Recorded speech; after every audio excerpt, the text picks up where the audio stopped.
안녕하세요. 법무법인 고구려 수용 및 보상 전문 변호사 임지연입니다. 안녕하세요. 법무법인 고구려 황민기 변호사입니다. 임 변호사님, 토지보상 백문백답, 오늘은 어떤 주제가 준비되어 있나요?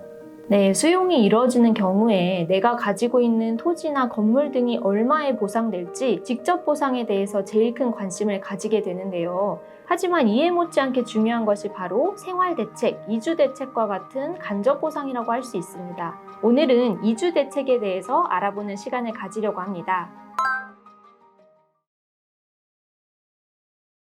이주대책이란 공익사업의 시행으로 인해서 생활의 근거지를 상실하게 되는 자를 위해서 사업 시행자가 주민에게 이주자 택지나 이주자 주택을 공급하는 제도를 의미하는데, 황 변호사님, 이와 같은 이주대책의 수립 및 실시에 관한 법적 근거는 어디에 있나요?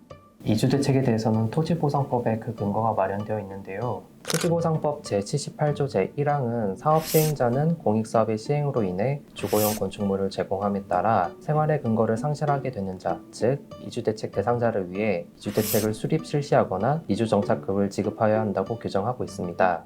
이에 따르면 사업 시행자는 이주대책 대상자를 위해 이주대책을 수립 실시하거나 이주정착금을 지급하여야 하는데요. 임 변호사님, 구체적으로 이주대책 대상자에 해당하기 위한 요건이 뭔가요? 이주대책 대상자는 공익사업의 시행으로 인해서 주거용 건축물을 제공함에 따라 생활의 근거지를 상실하게 되는 자를 의미하는데요. 다만 주거용 건축물을 제공함으로써 생활의 근거를 상실하게 되는 자 중에서 허가를 받지 않거나 신고를 하지 않고 건축 또는 용도 변경을 한 건축물의 소유자, 공익사업 등에 관한 고시 등이 있은 날부터 계약 체결일 또는 수용 재결일까지 계속하여 거주하고 있지 아니한 건축물의 소유자, 타인이 소유하고 있는 건축물에 거주하는 세입자는 이주대책 대상자에서 제외됩니다.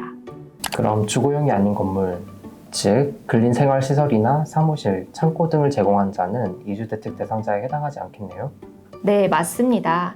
대법원 역시 건축물의 건축물 대장상 용도가 주거용이 아닌 근린생활시설이라는 이유로 그 건물을 이주대책 대상에서 배제한 처분을 위법하지 않다라고 보고 있습니다. 또 이주대책 대상자로 선정되기 위한 중요한 요건 중 하나가 공익사업 등의 시행에 관한 고시가 있은 날부터 계약 체결일 또는 수용 재결일까지 계속하여 거주하여야 한다는 것인데요.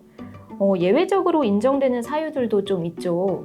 네, 토지보상법 시행령에 몇 가지 사유들이 규정되어 있는데요. 질병으로 인한 요양, 징집으로 인한 입영이라든지 공무 취약을 위한 경우, 또 해당 공익사업지구 내에 타인이 소유하고 있는 건축물에 거주하는 경우로 인해 계속 거주 요건을 충족하지 못한 경우에는 이주대책 대상자로 인정을 해주고 있습니다. 이렇게 요건을 충족하는 경우에는 이주대책 대상자가 되는데요. 임 변호사님, 이주대책의 방식과 내용은 일률적으로 정해지나요? 어떤 방식으로 이주대책을 마련할 것인지에 관하여는 사업 시행자에게 폭넓은 재량권이 인정되기 때문에 정해진 가이드라인이 있는 것은 아닙니다. 다만 일반적으로는 단독주택을 보유하고 있는 대상자에게는 이주자 택지가, 아파트를 보유하고 있는 대상자에게는 이주자 주택이 공급이 되고, 이주자 택지나 이주자 주택의 공급 물량이 부족한 경우나 이주대책 대상자가 이주 정착지가 아닌 다른 곳에 정착하려고 하는 경우에는 이주 정착금 형태로 지급되기도 합니다. 사업 시행자가 이주대책에 관한 재량권을 가진다면 이주대책을 실시하지 않는 경우도 있을 텐데요. 이런 경우는 어떻게 지원을 하나요? 이런 경우에는 이주대책 대상자에게 이주 정착금을 지급해야 하는데요. 이주 정착금은 보상 대상인 주거용 건축물에 대한 평가액의 30%에 해당하는 금액으로 하되, 그 금액이 1,200만 원 미만인 경우에는 1,200만 원으로 하고 2,400만 원을 초과하는 경우에는 2,400만 원으로 산정됩니다. 오늘은 간접보상으로서의 이주대책에 대해서 알아보았는데요. 다음 시간에는 이주대책에 이어서 이주와 관련된 보상으로서 주거이전비와 이사비에 대해서 알아보는 시간을 갖도록 하겠습니다. 지금까지 법무법인 고구려 임지연, 황민기 변호사였습니다. 감사합니다.